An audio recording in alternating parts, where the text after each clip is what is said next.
वाक़िया कनासी शाहपुर जानिया जो नारी जो घर में गोली लॻियल लाश मिलियो आहे। इन जा तफ़सील मालूम कयूं था। अख्तर आज़ाद ताहिरी टेलीफोन लाइन ते मौजूद आहे। जी अख्तर।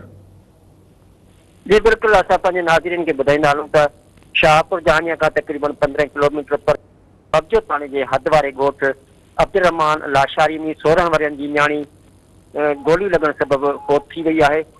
फौतुल नारीअ जो वारस पुलिस सां गॾु लाश खणाइण शाहपुर जानिया अस्पताल पहुता आहिनि, जिते फौतुल नारी अफशा लाशारी जे वालिद मनसार लाशारी ऐं ॿियनि ॿुधायो त घरेलू मामले तां संदन न्याणीअ पाण खे पिस्टल जो फायर करे गोली हणी ख़ुदकुशी कई आहे। ॿिए तरफ़ इलाइक़े में नारीअ जे क़त्ल जो चोबोल पिणु आहे, जॾहिं त पुलिस जो चवणु आहे त फौतुल नारीअ जे पोस्टमार्टम रिपोर्ट पधरी थियण बैदि ख़बर पवंदी त वाक़ियो ख़ुदकुशी आहे या क़त्ल, पर पुलिस वाक़िए बाबति मुख़्तलिफ़ रुखनि खां जांच पिणु शुरू कई आहे। जेकॾहिं वाक़ियो क़त्ल ज़ाहिर थियो त मुलवस जवाबदारनि ख़िलाफ़ कार्रवाई कंदी, इहो पुलिस जो चवणु आहे। जी अख्तर आज़ाद ताहिरी, हमारी मेहरबानी तफ़सील ॾियण जे लाइ।